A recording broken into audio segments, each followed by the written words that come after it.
Superfoods, what are they and how can they benefit us? Paula Harrison is a registered dietitian, nutritionist, and author of Superfoods for Women. And Paula has 25 specific superfoods that she says all women should be incorporating into their diets. Well, today we're going to learn about some of them. Welcome. Good to have you here with us. Happy to be here. Thank you for having me. You're very welcome. You wrote a book about superfoods. What exactly is a superfood? Superfoods are foods that provide exceptional health benefits, kind of above and beyond those conferred by their vitamin, mineral, and fiber content alone. They promote health, they deter disease, and they may even contribute to longevity. Yeah, a lot of us think about food as fuel, but food really can help us and benefit us in our lives. So we're going to talk about some of those things. First of all, I noticed how colorful this is. Is that kind of an indication of a superfood?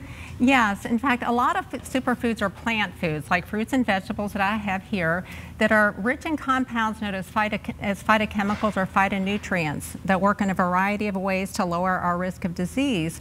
For example, some act as antioxidants, some act as anti-inflammatory agents, some help lower cholesterol, and still others deter the growth of cancer cells. Other superfoods like salmon, got here. Plastic food, by the way. Plastic food contains what's known as omega-3 fatty acids, and these protect our hearts, our brains, and our eyes. Other superfoods like yogurt contain probiotics or good bacteria that promote digestive health and also boost our immunity. So by eating differently, or if we're eating this way, eating better this way, we really can stay healthier? Oh, definitely. I think a lot of research points to the fact that a proper diet, especially rich in colorful plant foods, really can help prevent disease. Well, let's talk about some of the specifics. Broccoli. I love broccoli. I don't slather it with cheese, which a lot of people do. What makes this a superfood? Okay, broccoli is a great example of a superfood. Regular consumption of broccoli is associated with a reduced risk of several cancers, including breast cancer, colon cancer, and lung cancer. And this is due in part to the presence of a phytonutrient in broccoli called sulforaphane, which has been shown in research to not only be able to detoxify carcinogens, but also kill existing cancer cells. Sulforaphane also limits inflammation in our arteries. It can lead to plaque buildup and heart disease. And because broccoli is also a good source of soluble fiber and the mineral chromium, which helps stabilize blood sugar, eating broccoli often, 3 to 4 times a week, can also lower your risk of type 2 diabetes. I'm definitely going to add more of that. Yeah. Blueberries. I love blueberries, and we've heard about the antioxidant properties of that. Yes.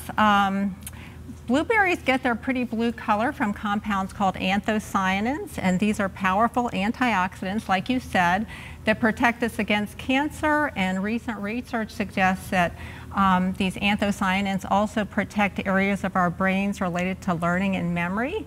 So if you eat blueberries regularly, drink blueberry juice, it may slow the rate of cognitive decline as we age. Which is good. Yes, sweet potatoes have become kind of a new watchword superfood. Yes, definitely, more nutrient dense than the white potato. Sweet potatoes get their bright orange color from compounds called beta-carotene and alpha-carotene, and these carotenoids are thought to help lower the risk of breast cancer. Research studies with women have found that those women with the highest blood levels of beta-carotene and other carotenoids are much less likely to develop breast cancer compared to women with the lowest levels. Sweet potatoes are also loaded with potassium that helps lower blood pressure. And we've got grains, lentils here.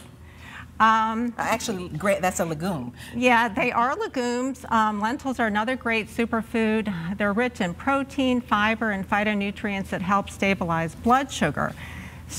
There was a recent study of over 3,000 people that found that those who consumed the most legumes, and lentils in particular, had a 35% lower risk of developing type 2 diabetes over the 4-year course of the study compared to those who consumed the least.